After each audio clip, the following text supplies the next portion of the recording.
Les pedimos disculpas por la demora, estamos esperando a dos profesionales que están en este momento moderando y coordinando otra mesa de manera virtual y en breve damos inicio a este cierre. Gracias.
Muy buenas tardes.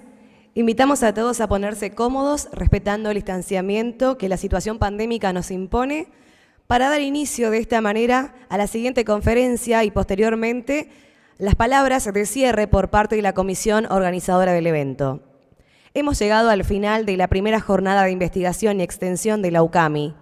Construir, compartir y comunicar conocimiento situado. La universidad como actor motor de desarrollo. Queremos agradecer a las instituciones que han apoyado este evento de gran trascendencia para la universidad y la comunidad toda, que ha contado con más de 1000 inscriptos hasta este momento, por supuesto. Agradecemos a cada uno de los que han apoyado.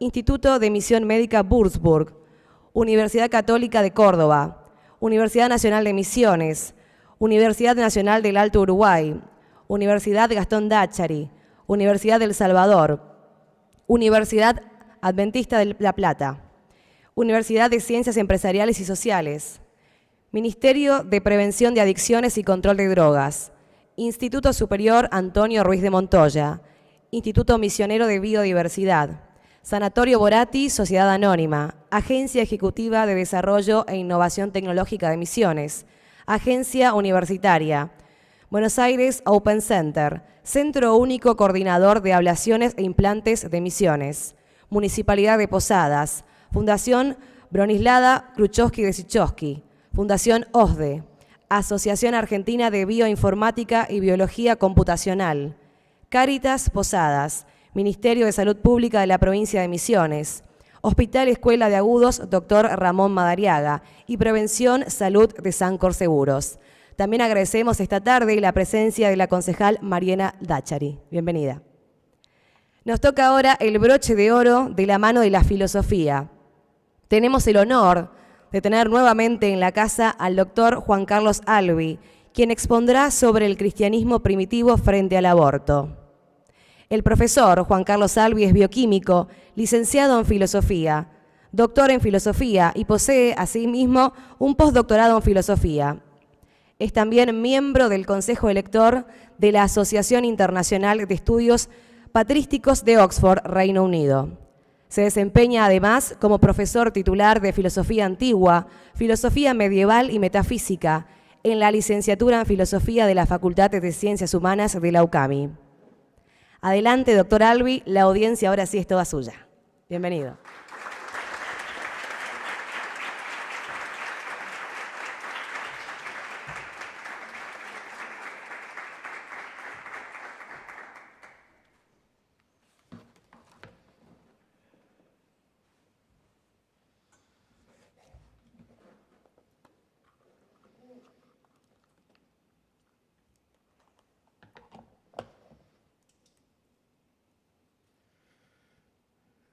Permiso, me voy a quitar. Bien, yo creo que ya está bien. Bueno, muchas gracias por la generosa presentación y a las autoridades de la casa, autoridades, profesores y amigos, creo que todo al mismo tiempo. Hoy le decía, lo que le decía en privado a la señora rectora, lo quiero repetir aquí en público. La UCAMI es mi lugar en el mundo, académicamente hablando. Y para mí es un honor que me hayan invitado a cerrar estas conferencias que sé que demandaron un esfuerzo enorme por parte de todos. Y como se trata precisamente de una jornada que intenta comunicar los resultados de los proyectos de investigación y extensión, en mi caso es sencillamente eso. Aquí la UCAMI ha tenido la generosidad de permitir que yo dirigiera un proyecto de investigación que vincula 3 disciplinas: la medicina, la filosofía y la religión. El proyecto, que ya lleva 1 año de ejecución, se titula Interacciones y contrastes entre medicina, filosofía y religión en el cristianismo de los siglos I a III. Es decir, la parte más rica, tal vez, del cristianismo primitivo. Y allí cuento con prestigiosos colegas, como la licenciada Viviana Hack, el licenciado Andrés Chavanes, flamante egresado de esta casa, y también el biólogo Darío Galeano, de la Facultad de Ciencias de la Salud. Por lo tanto, es un proyecto interdisciplinario, y lo que yo traigo aquí es un poco la expresión de los resultados del primer año de ejecución. Como fue anunciado, el título es El cristianismo primitivo frente al aborto, y como subtítulo, tal vez que pueda parecer algo anacrónico, hacia la primera bioética cristiana. El problema del aborto captó la atención de los primeros cristianos, quienes hicieron referencia al mismo en diversos tópicos de su literatura. En algunas de sus menciones más antiguas, llama la atención la manera en que las distintas obras coinciden en cuanto al marco doctrinal en el que este tema es considerado. Estudiaremos en primer lugar la denuncia del aborto en los primeros escritos de origen judeo-cristiano, destacando que, tan importante como su mención, resulta el encuadre ético y en algunos casos cosmológico que los cristianos le dieron al tema. En segundo término, se analizarán las respuestas formuladas por los apologistas a las acusaciones dirigidas por algunos paganos contra supuestos desórdenes morales en la vida de los cristianos, entre los que se señala el aborto. Y finalmente, el tema será considerado en ciertos escritos gnósticos que lo vinculan al mito fundacional de Sofía y al origen de la materia. En primer lugar, entonces, el aborto y la enseñanza sobre los 2 caminos. Como les decía, lo que quiero hacer primero es presentar la gama de literatura que existe, de la literatura cristiana más temprana, y sobre todo el marco ético en el que el tema del aborto siempre aparece expresado. Una de las primeras menciones al aborto en la literatura subapostólica la encontramos en la Didaqué, o Doctrina de los 12 Apóstoles, escrito de sesgo judeo-cristiano, que introduce intencionalmente un cristianismo concentrado en lo ético en regiones en que la presencia de San Pablo tenía una importante gravitación. Teniendo en cuenta que el apóstol había predicado el cristianismo por primera vez en esos territorios como una religión radical de redención que confía solo en la gracia de Dios, este escrito, junto al Evangelio de Mateo y la Carta de Santiago, intentan introducir una corrección a la predicación paulina, acentuando un cristianismo de seguimiento práctico que encontró una buena acogida en Occidente, llegando incluso hasta Roma, centro en el que algunas obras compuestas allí, tales como la primera carta de Clemente y el Pastor de Hermas, están en correspondencia con la Didaqué en su estructura lógica fundamental. Casi al comienzo de la primera sección de la obra, en los capítulos 1 a 6, encontramos las siguientes advertencias. Mi intención es leerles la mayoría de los textos, porque como son de difícil acceso al público, me interesa que ustedes tengan la lectura directa del texto. Lo que le leo entonces está tomado de la Didaqué, conocido también como doctrina de los 12 apóstoles. Segundo mandamiento de la enseñanza: no matarás, no adulterarás, no corromperás a los jóvenes, no fornicarás, no robarás, no practicarás la magia ni la hechicería, no matarás al niño mediante aborto, ni le darás muerte una vez que ha nacido. Esta es una de las primeras menciones al aborto. Con muy pocas variaciones, la advertencia reaparece en otro escrito de la misma época y corriente literaria, conocido como la Epístola del Pseudo Bernabé. Dice así: no dudarás si será o no, no tomarás el nombre de Dios en vano, amarás a tu prójimo más que a tu propia vida, no matarás al niño mediante aborto, ni le darás muerte una vez que ha nacido. Como ven ustedes, es prácticamente idéntico al texto anterior. Y más adelante dice: el camino del negro es tortuoso y está repleto de maldición. Quiero aclarar que con la expresión el negro se está haciendo referencia aquí a una designación de Satanás, como quien está al frente del camino de las tinieblas, teniendo en cuenta la clásica asociación del color negro con el mal moral en la literatura pagana y la identificación de Satanás como el negro en la literatura judía. Retomo entonces la lectura. El camino del negro es tortuoso y está repleto de maldición, pues es un camino de muerte eterna en medio de tormentos en el que está todo aquello que arruina el alma: perseguidores de los buenos, aborrecedores de la verdad, amantes de la mentira, desconocedores del salario de la justicia, no concordes con el bien ni con el juicio justo, despreocupados de la viuda y el huérfano, no vigilantes para el temor de Dios, sino para el mal, alejadísimos de la mansedumbre y de la paciencia, amantes de la vaciedad, perseguidores de la recompensa, despiadados con el pobre, indolentes con el abatido, inclinados a la calumnia, desconocedores del que los ha creado, asesinos de niños. Aquí está la mención al aborto. Y sigue: destructores de la obra de Dios, que vuelven la espalda al necesitado, defensores de los ricos, jueces injustos de los pobres, pecadores en todo. Hasta aquí la fuerte denuncia del Pseudo Bernabé. La sección literaria en la que se hayan incluidos estos pasajes que colocan al aborto junto a las calamidades de la injusticia social es conocida como la enseñanza de los dos caminos, de antiquísima tradición en el pensamiento judío, que será asumida como catequesis prerrogativa entre los primeros cristianos. El padre Antonio Orbe, en un erudito y pormenorizado estudio sobre el tema, titulado El dilema entre la vida y la muerte, exégesis prenicena de Deuteronomio 30, 15 y 19, remonta los hitos principales de esta parádosis que atraviesa no solamente el pensamiento bíblico, sino también la tradición rabínica y la de Qumran. Impregna en el siglo I las obras de Filón de Alejandría, es retomada en los escritos cristianos de los padres apostólicos y llega hasta los preliminares de la controversia pelagiana. Los textos bíblicos que inician esta tradición presentan al hombre la alternativa entre la vida y la muerte, pero lejos de dejar al hombre suspendido en el dilema, se le insta a escoger la vida. El famoso texto bíblico dice así: mira, yo pongo delante de ti la vida y el bien, la muerte y el mal. Si escuchas los mandamientos de Yahvé, tu Dios, siguiendo sus caminos y guardando sus mandamientos, preceptos y normas, vivirás y te multiplicarás.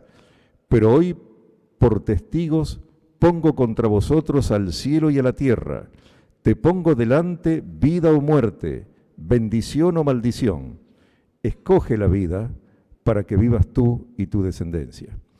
Como señala Orbe en el citado estudio, la última expresión resulta fundamental para evitar entender que en el ofrecimiento de Dios al hombre se puede esconder cierta indiferencia respecto de lo que éste pueda escoger, ya que la libertad se ordena a la vida feliz, y por lo tanto la exhortación a elegir la vida no hace violencia al libre albedrío. Este aspecto es advertido en varios tópicos de la literatura rabínica. Así, por ejemplo, el Midrash Sifré, que si bien se mueve en la línea moralizante de la tradición de Qumran, Didaqué, Pseudo Bernabé y la homilía 18 de las pseudo-clementinas, tiene la precaución de recoger esta última invitación divina a elegir la vida para prevenir una peligrosa exégesis de Deuteronomio 30, tendiente a interpretar que la cuestión quedaría librada a la mera elección humana sin prevención alguna por parte de Dios. También la apocalíptica judía más tardía se empeña en mostrar con claridad los designios de Dios ante la eventual elección por parte del hombre de alguno de los dos caminos. Así, por ejemplo, el cuarto Esdras, que se caracteriza por un marcado pesimismo y dualismo ético, aborda el tema de las dos vías y presenta por primera vez la fórmula «elige para ti la vida a fin de que tengas vida», salvando la responsabilidad de Dios ante la perdición de los hombres. Tanto Filón de Alejandría como los alejandrinos Clemente y Orígenes se apartan de la aplicación del dilema entre la vida y la muerte entendidas en el plano físico y con sus respectivas consecuencias escatológicas, y trasladan el binomio a la dimensión moral del alma humana, ya sea que se encuentre separada o encarnada. Para ellos, el hombre que interesa es el inteligible o celeste, de Génesis 1:27, antes que el hombre sensible de Génesis 2:7. Así entendido, el dilema consiste en la elección entre la vida virtuosa y la muerte moral propia del pecado. Y aquí interfieren las dos vías de la Didaqué, Pseudo Bernabé y Qumran, para luego separarse, dividiéndose los exégetas entre aquellos que se orientan hacia la meta soteriológica en clave cristiana, según la asimilación de Cristo a la vida, y los que le otorgan al pasaje bíblico un sesgo moral, aplicándolo a las categorías racionales del alma humana, según el recto logos. Bien, lo que sigue, y para abreviar, tal vez no sea del interés de todos porque tiene que ver con cierta selección bibliográfica respecto de los estratos literarios que fueron la base de estos textos. Fundamentalmente cierta literatura judía, pero hoy se ha comprobado, ya la investigación científica ha comprobado, que gran parte de lo que dice la Didaqué y la epístola del Pseudo Bernabé se basan en el dualismo ético que presenta el llamado Manual de Disciplina de la Comunidad de Qumran, encontrado entre los manuscritos del Mar Muerto en el famoso descubrimiento de 1948. Bien, paso al segundo punto, que ya aborda directamente el tema, que es el asesinato de niños en las acusaciones contra los cristianos. Como uno de los primeros testigos en el sentido cronológico de la literatura cristiana de las acusaciones que los paganos lanzaban contra los cristianos en general, Justino es un intelectual cristiano del siglo II de nuestra era, de origen samaritano, pero que enseñó en Roma entre los años 138 y 142, cuando Higinio era obispo de Roma. Justino denuncia ciertas prácticas relacionadas con desórdenes sexuales como propias de ciertos cristianos disidentes. Leo lo que dice Justino. Esto lo dice en un texto de la primera de sus dos apologías, que en realidad es una sola gran apología dividida en dos, primera y segunda. Dice, todos los que de estos proceden, como dijimos, son llamados cristianos, a la manera de quienes no participan de las mismas doctrinas, que entre los filósofos reciben de la filosofía el nombre común con que se los conoce. Ahora, si también practican todas esas ignominiosas obras que contra nosotros se propalan, a saber, echar por tierra el candelero, unirnos promiscuamente y alimentarnos de carnes humanas, no lo sabemos. De lo que sí estamos seguros es de que no son por vosotros perseguidos ni condenados a muerte, por lo menos a causa de sus doctrinas. Quiero aclarar a qué se refiere esto de derribar el candelero.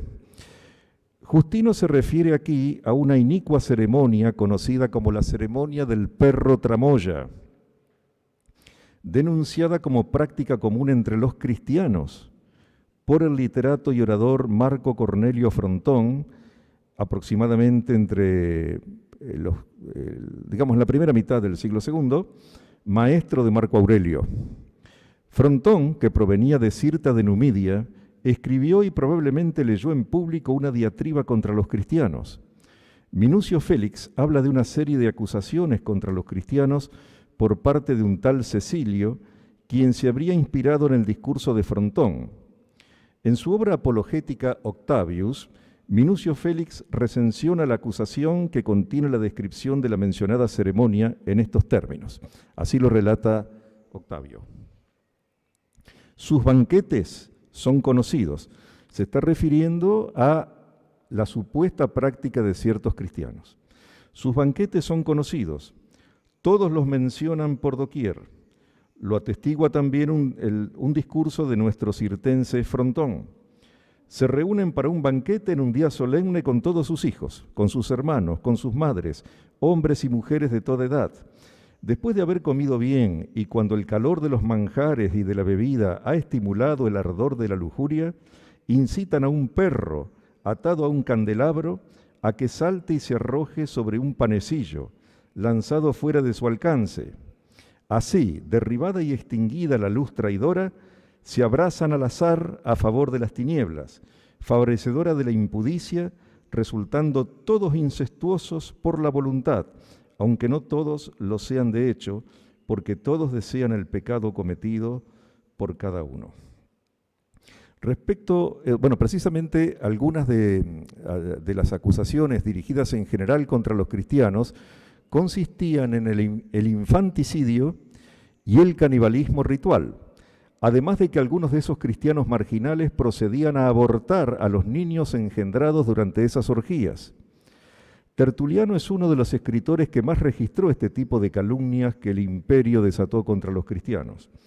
En un pasaje del Apologético, dice Tertuliano: se dice de nosotros que somos los peores delincuentes, porque cometemos infanticidios en secreto y luego hacemos banquetes con las víctimas.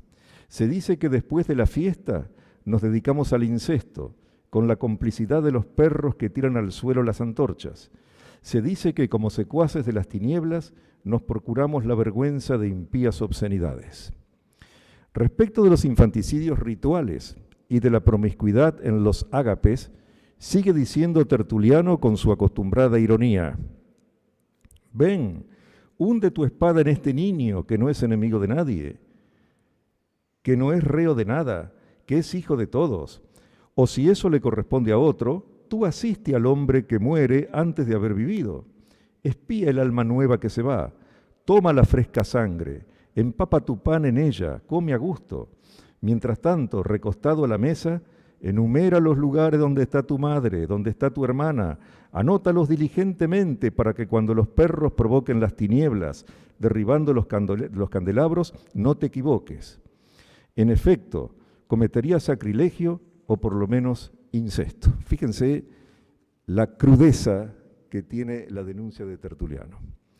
También Minucio Félix, estamos hablando de cristianos apologistas del cristianismo latino del siglo III y fundamentalmente de la comunidad cristiana de Cartago al norte de África. También Minucio Félix recoge del mencionado discurso de Frontón un presunto rito de iniciación cristiano que involucraba el asesinato ritual de niños. Dice así: la historia de la admisión de los neófitos es tan detestable como pública. Se pone delante del que se inician los misterios un niño cubierto de una pasta para engañar a los incautos. El candidato, engañado por la pasta que envuelve a este niño, le da golpes, al parecer inocentes, matándole a cuchilladas. Lamen con avidez su sangre, reparten a gusto sus miembros. Con esta víctima pactan su alianza. Con esta participación en el crimen aseguran su mutuo silencio. Estos misterios son más horripilantes que todos los sacrilegios. Las analogías entre las calumnias descritas por ambos autores hacen pensar que esas recensiones del discurso de Frontón circulaban en África, pero fueron originadas en otra parte, ya que Justino recoge también los detalles de la ceremonia que incluye al perro tramoya. Según Orígenes, la calumnia contra los cristianos acerca del asesinato de niños y la ceremonia de los candelabros derribados por los perros proviene de los judíos. A pesar del carácter exagerado de los detalles, persuadieron a muchos paganos contra la credibilidad del cristianismo. Mucha gente creyó esto. En el siglo IV, Epifanio, el obispo de Salamina, dirige fuertes invectivas contra un grupo de gnósticos llamados borboritas. Borboritas quiere decir sucios. Es un grupo de cristianos gnósticos a los que se los acusaba de las ceremonias y ritos de iniciación más impíos que se puedan imaginar. Después fue desmentido esto. El testimonio del obispo de Salamina tiene un gran valor por haber sido testigo ocular, según él, pues dice que fue solicitado por esta secta compuesta en aquel momento por unas 80 personas. No obstante, las denunció al obispo de Alejandría y fueron expulsados de la ciudad. Algunos de esos acontecimientos escandalosos son la espermatofagia ritual ligada al aborto y a la ingestión de fetos, a los que describe con tanta crudeza como desorden en la herejía 26, que ustedes la tienen en el texto y yo no las voy a leer por una cuestión de pudor. Estas acusaciones fueron rechazadas. Ustedes tienen el texto de la conferencia, yo se la he pasado a Ana Núñez y Augusto, así que pueden contar con el texto ustedes. Y estas lecturas que omito por una cuestión de buen gusto, ustedes la pueden ver allí. Estas acusaciones fueron rechazadas en numerosos textos de los primeros escritores cristianos. Así, por ejemplo, el autor del anónimo discurso Diogneto evidencia conocer esta calumnia que, a juzgar por la fecha temprana de este escrito subapostólico del siglo II, circulaba desde los orígenes del movimiento cristiano. Fíjense lo que dice el autor anónimo de la epístola Diogneto. Dice, los cristianos se casan como todos engendran hijos, pero no se quitan de encima a los que nacen. Y la expresión quitar de encima es el griego chriptusi. La fuerza de esa expresión, que radica en la aplicación del verbo chripteo, que significa lanzar, arrojar o arrojar contra la piedra, exponer, al destino de los niños engendrados por ciertos paganos, cuya conducta se le endilgó a los cristianos. También era común en la época la práctica del aborto a través de la administración de fármacos, de lo cual ya previene el juramento hipocrático, cuando el juramento que se atribuye a Hipócrates dice, igualmente, tampoco proporcionaré a mujer alguna pesario abortivo. Es probable que esta línea del juramento, que fue fechado en la misma época de Hipócrates, no sea original del primer juramento hipocrático, sino que haya sido una interpolación propia del círculo de los pitagóricos, debido a que en Atenas el aborto era una cuestión común, no estaba prohibido, pero entre los pitagóricos sí. Bueno, en Esparta también, por supuesto, era práctica común, y el aborto inducido por fármacos también es denunciado en escritos cristianos apologéticos. Vuelvo a mencionar el Octavius de Minucio Félix. Dice, quisiera vérmelas con quien dice que el asesinato y el derramamiento de la sangre de un niño es la ceremonia introductoria para nuestros misterios. ¿Piensas que cuerpo tan delicado y tan pequeño da lugar a mortales heridas? Y que haya quien se atreva a derramar y beber la sangre en formación de un recién nacido, que apenas es un hombre. Solo puede admitirlo quien es capaz de ejecutarlo. Sois vosotros los que unas veces exponéis vuestros hijos a las fieras y a las aves, y otras los estranguláis miserablemente. Hay quienes con medicamentos y brebajes les quitan la vida en el mismo seno materno y cometen parricidio antes de dar a luz. Este es el capítulo 30 del Octavio, siglo III. En el caso del apologista Atenágoras, la alusión al aborto es hecha en función de rechazar la acusación de que los cristianos son antropófagos, pues primero deberían ser asesinos. El texto resulta interesante porque nos pone en la pista de que la consideración del aborto como un crimen resultaba obvia y espontánea, ya que la argumentación se orienta a cuestionar con qué coherencia los cristianos podrían matarlo ya nacido o gozar de los espectáculos sangrientos de los gladiadores, cuando era unánime entender como asesinato el deshacerse de la vida aún no nacida. Leo el texto de Atenágoras. Nosotros afirmamos que las que intentan el aborto cometen un homicidio y tendrán que dar cuenta a Dios de él. Entonces, ¿por qué razón habíamos de matar a nadie? Porque no se puede pensar a la vez lo que lleva a la mujer en el vientre es un ser viviente y objeto, por ende, de la providencia de Dios, y matar luego al que ya ha avanzado en la vida. No exponer lo nacido por creer que exponer a los hijos equivale a matarlos, y quitar la vida a lo que ha sido ya criado. No, nosotros somos en todo y siempre iguales y acordes con nosotros mismos, pues servimos a la razón y no la violentamos. Tercer y último punto. El aborto en los textos gnósticos. Por último, para configurar un cuadro más completo sobre la posición que los primeros cristianos adoptaron frente al aborto, se hace necesario considerar un sector importante de la literatura cristiana que resultó marginada y proscrita por la doctrina prevaleciente en los centros más importantes del cristianismo. Me refiero a la literatura cristiana gnóstica. El análisis de estos textos de carácter gnóstico demostrará que muchas de las imputaciones que se hicieron a estos cristianos resultan equívocas, ya que manifiestan de manera unánime el mismo rechazo al aborto que los representantes de la llamada Gran Iglesia. Es decir, los gnósticos rechazaban tanto el aborto como los cristianos de la llamada Gran Iglesia, y uno de los testimonios más significativos es el del Apocalipsis de Pedro, un texto compuesto entre el año 125 y el 150. En un importante fragmento griego descubierto en Acmín entre 1886 y 1887, perteneciente a este Apocalipsis, como así también en su visión etiópica completa, descubierta en 1910, se lee esta sorprendente descripción escatológica que revela influencias órfico y pitagóricas. Lo voy a leer porque me parece que esto es muy importante, debido a que esta es la versión, digamos, el testimonio más antiguo que existe de aquello que alguna vez se llamó el limbo de los niños, y que la Comisión Teológica Internacional, con un documento del año 2005-2006, titulado La esperanza de salvación en los niños que mueren sin bautismo, hace todo un análisis histórico de la cuestión del limbo de los niños y no hace ni una mención al Apocalipsis de Pedro, que sin embargo en el siglo II fue considerado como libro inspirado, debido a que el canon del Nuevo Testamento todavía no estaba consolidado, sino que esto ocurre muy tarde, pero así como otros libros, este apócrifo, lo que hoy es considerado apócrifo, era considerado inspirado. Se los leo porque realmente no tiene desperdicio por la antigüedad el testimonio. Dice: vi también otro lugar frente a este, terriblemente triste, y era un lugar de castigo. Y los que eran castigados y los ángeles que los castigaban vestían de negro, en consonancia con el ambiente del lugar. Y algunos de los que estaban allí estaban colgados por la lengua.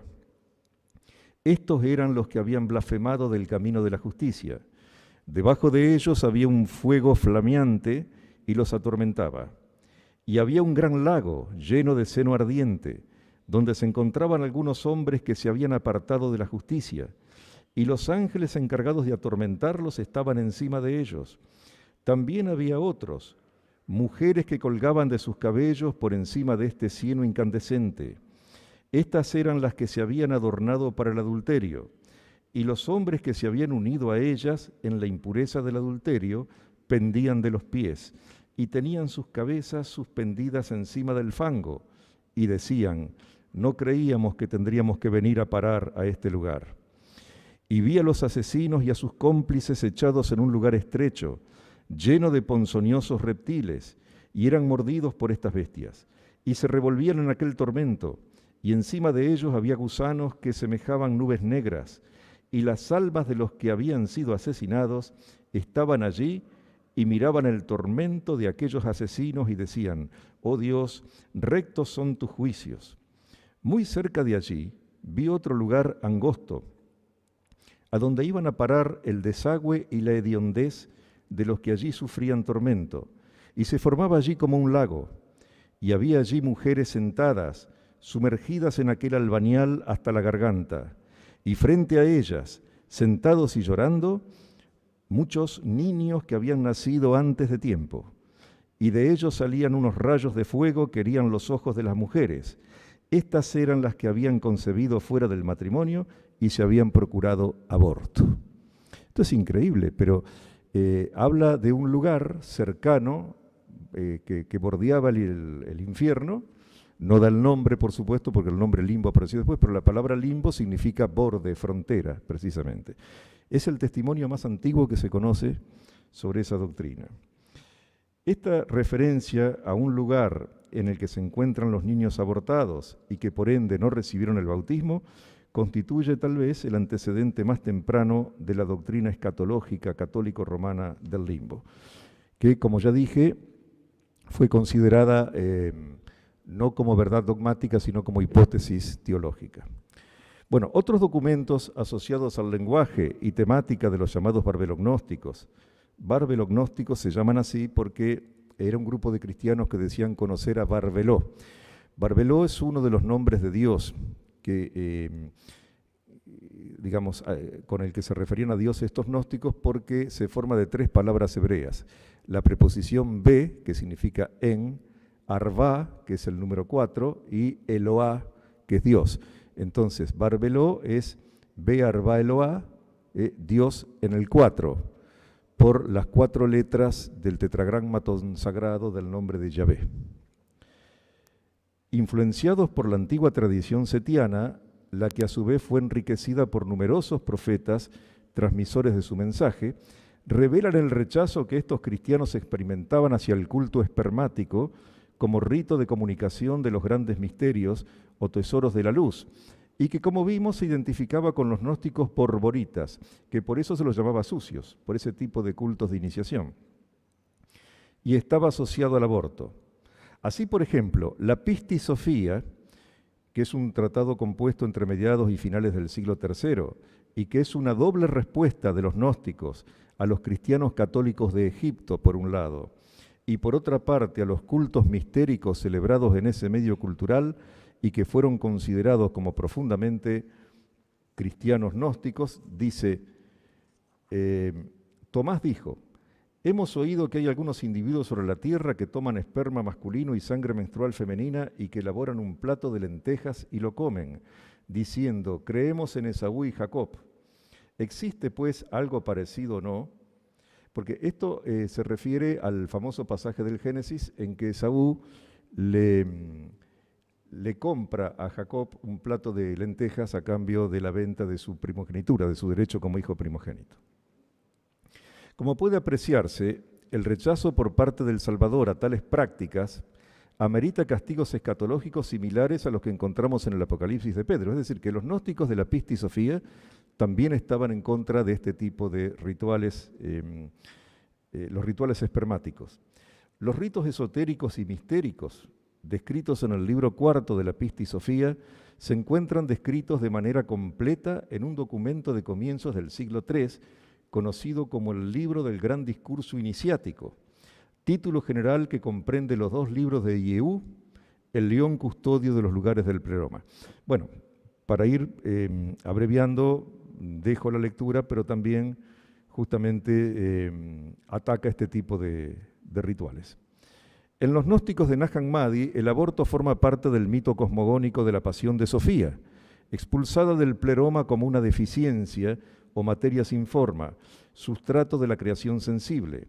La recensión del mito valentiniano que nos traen los heresiólogos refiere la caída de Sofía con una serie de términos sexuales tomados de la ginecología de la época, tales como deficiencia, del griego histérema, útero es hístera, deficiencia, o matriz, o útero, y según este mito, el pensamiento de Sofía, con su pasión expulsada a extramuros de la plenitud divina, entró en ebullición en lugares de sombra y vacío, y no poseía forma ni plenitud. Era a la manera de un éctroma, en griego aborto, o vástago prematuro muerto vivo. Tanto el pensamiento como la pasión de Sofía son arrojados porque no son plenitud. Y dice, parió una sustancia amorfa tal como le correspondía parir a una hembra. Los gnósticos en su vasta cultura conocían las doctrinas médicas de la época, según las cuales la mujer, al igual que el varón, tiene esperma, pero más débil que el masculino. Así lo afirmaba la tradición hipocrática, lo que llevó a Galeno a preguntarse por qué entonces la mujer no es capaz de concebir por sí misma, sin el concurso del varón, a lo que responde negativamente diciendo que sin el semen masculino el feto no alcanza la perfección.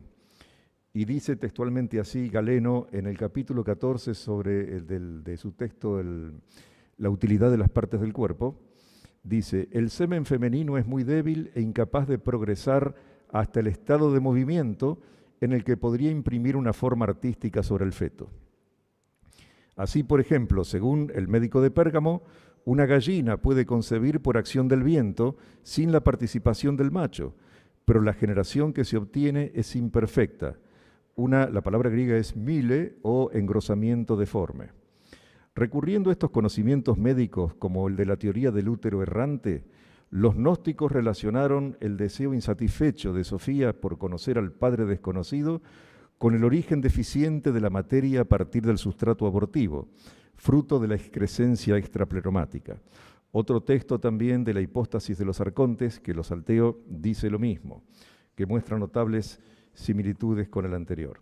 Y menciono por último el Evangelio de Judas, un documento gnóstico perteneciente al Códice Chacos, en el cual convergen distintas tradiciones gnósticas, como la setiana y la valentiniana, y muestra el rechazo al aborto por parte de su autor, quien poniendo en boca de Jesús una sentencia según la cual, cuando los astros que ordenan el destino inferior, que no sujeta a los gnósticos, pero sí a los demás hombres, entre los cuales se encuentran los psíquicos o eclesiásticos, llevan los acontecimientos a su consumación, ocurrirá lo siguiente.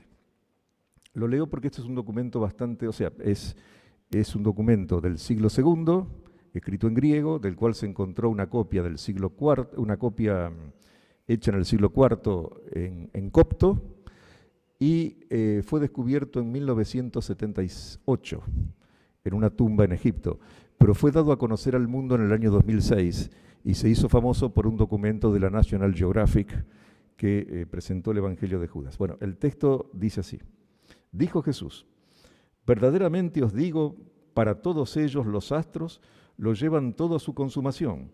Cuando complete la duración de tiempo que se le ha asignado a Saclas es el nombre con que se conoce al creador de este mundo, al demiurgo, aparecerá su primer astro con las generaciones y concluirán lo que hubieran dicho que harían. Entonces fornicarán en mi nombre y asesinarán a sus niños. De todo lo expuesto se puede concluir que en la profusa literatura del cristianismo primitivo el problema del aborto era cuidadosamente considerado. Esto se deja ver en las numerosas citas que se implican en los distintos contextos literarios y doctrinales que comporta el mencionado acervo literario. Así lo encontramos mencionado tanto en un marco ético y parenético, como cosmológico-teológico e incluso misteriosófico, como es el caso de los textos gnósticos. Las acusaciones de los paganos contra los cristianos en cuanto a prácticas iniciáticas con escándalos sexuales, infanticidios y canibalismo ritual son desmentidas por los mismos testimonios escritos.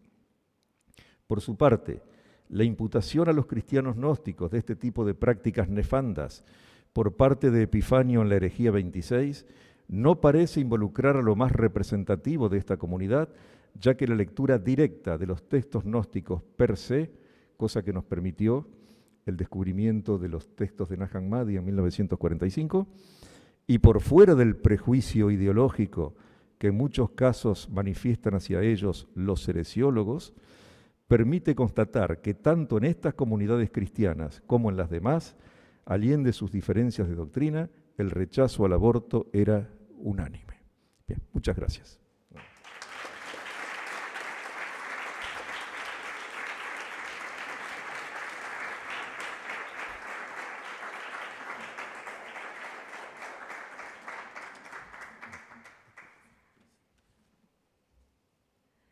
Agradecemos al doctor Juan Carlos Salvi por la impecable presentación y exposición. Y tenemos minutos para preguntas. Si alguien lo desea, puede levantar la mano y le acercamos el micrófono. No sean tímidos. Por allá, gracias.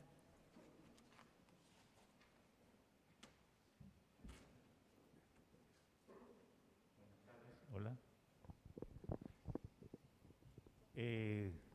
Realmente me sorprende la profusa literatura rescatada por el profesor.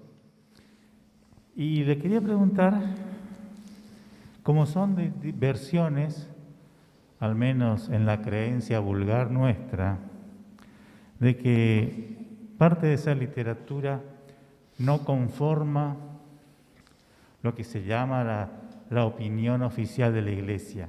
¿Es correcta mi apreciación? Sí, es correcta su apreciación. Lo que ocurre es que en la investigación, o sea, cuando se tiene el cristianismo antiguo como objeto de estudio, para su reconstrucción es necesario utilizar todos los documentos que están a la mano. ¿Por qué? Porque la declaración de ortodoxia o de heterodoxia es tardía respecto de la circulación de los textos entre los primeros cristianos. Incluso el criterio de canonicidad es muy tardío. Por eso yo les tomé el ejemplo del Apocalipsis de Pedro, que utiliza justamente una expresión o que menciona lo que sería el anticipo de lo que después en el medioevo se va a llamar el limbo, ¿no? Con los escritos de San Anselmo Bueno, esos textos eran considerados inspirados por los primeros cristianos, antes de que se formara el canon. Entonces, el estudio científico tiene que utilizar todos los textos independientemente de su criterio de canonicidad. El mismo Papa Benedicto XVI tuvo la valentía de decir que para reconstruir el ambiente del cristianismo primitivo era indispensable tener en cuenta el Evangelio gnóstico de Tomás. Se lo dijo el Papa, ¿no? No sé si esto responde.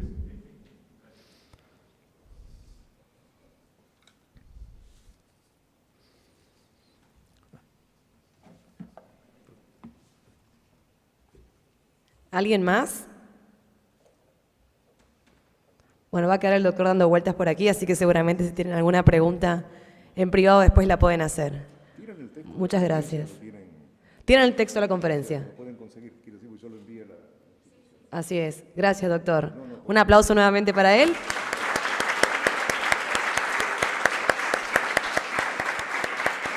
Y le pedimos que se quede por aquí unos instantes porque la señora rectora magíster Ana María Teresita Fott hará entrega ahora de un presente al doctor.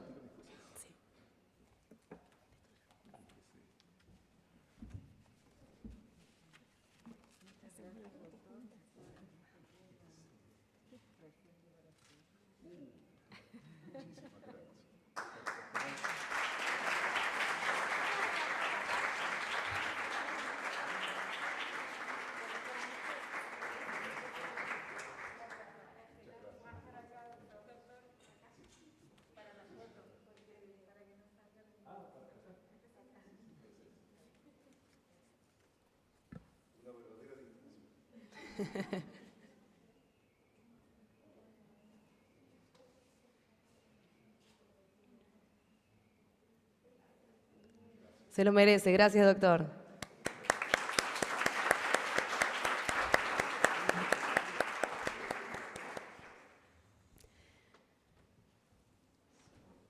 A continuación, la señora vicerrectora de Investigación y Extensión de la Universidad, doctora Karina Francisca Argüelles, en representación de la comisión organizadora de la primera jornada de investigación y extensión de la UCAMI, realizará el cierre del evento.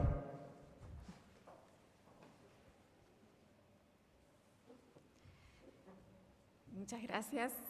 Muy buenas tardes. Bueno, con enorme satisfacción y luego de escuchar la conferencia plenaria exquisitamente pronunciada por el doctor Juan Carlos Salvi, me toca pronunciar las palabras de despedida en nombre de la comisión organizadora de esta primera jornada de investigación y extensión de la UCAMI. El eslogan elegido durante las mesas de trabajo previas a la jornada, construir, compartir y comunicar conocimiento situado, la universidad como actor, motor de desarrollo, condensa el espíritu que pretendíamos del encuentro, resaltado de manera ejemplar por la señora rectora en su discurso de apertura hace apenas un día atrás. La señora rectora señalaba que la UCAMI pretendía con esta jornada la construcción de un espacio para comunicar, compartir y construir. La participación de docentes de la casa, el interés despertado por los alumnos de grado y de posgrado y por colegas de otras instituciones del país y del exterior, demuestra que lo hemos logrado. El interés de la comunidad en acercarse al evento quedó plasmado en los más de 1000 inscriptos a la jornada y los innumerables trabajos de investigación y extensión compartidos por los diferentes colegas que participaron a lo largo de las distintas secciones.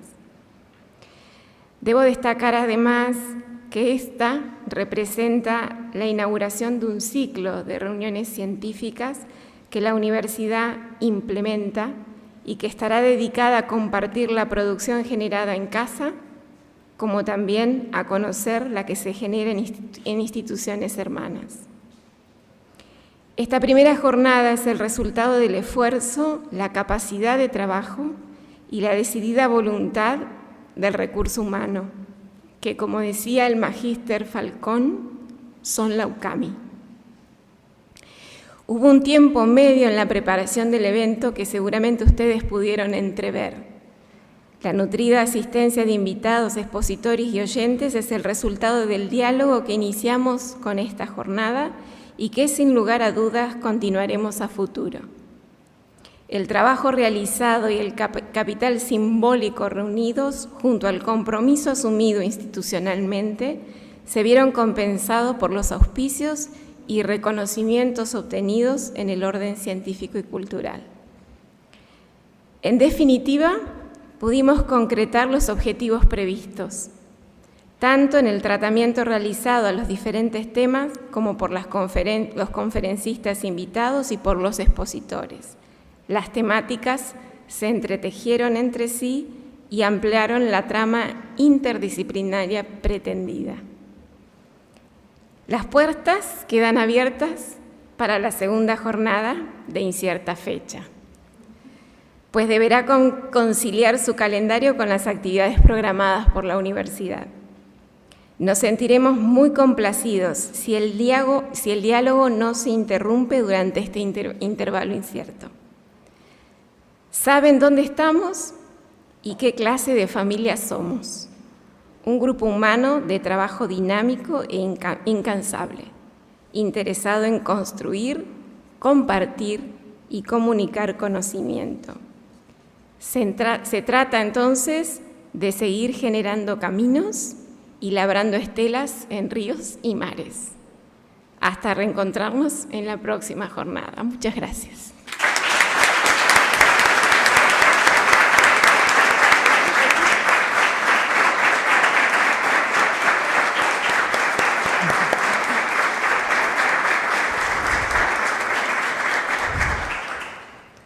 Ahora sí, de esta manera damos cierre a la primera jornada de investigación y extensión de la UCAMI.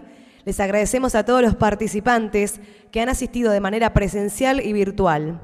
Muchas gracias nuevamente a todos y les solicitamos por favor retirarse con el protocolo de bioseguridad pertinente y será entonces hasta la próxima. Buenas tardes. Gracias.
UCAMI considera la actividad de investigación como actividad sustantiva y por eso le ha dado, como pocas universidades, la categoría de vicerrectorado.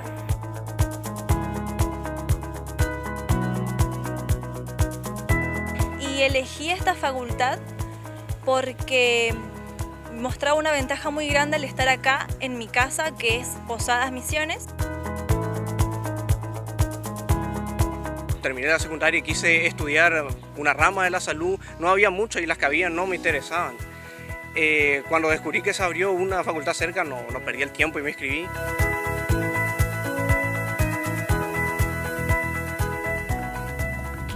Aseguramos que los alumnos cuenten con los espacios de práctica profesional.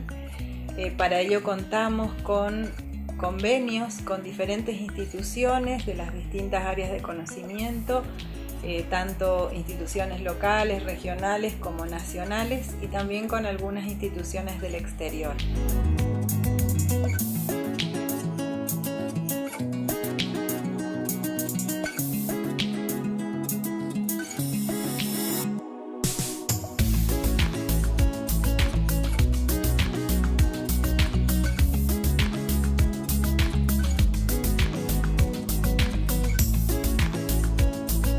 Pero además de la parte educativa, lo que a mí me convence y me atrae es el aspecto religioso y la orientación de esta universidad católica, porque en realidad nos lleva a desenvolvernos no solamente con profesionalismo, sino también con amor y con una postura solidaria.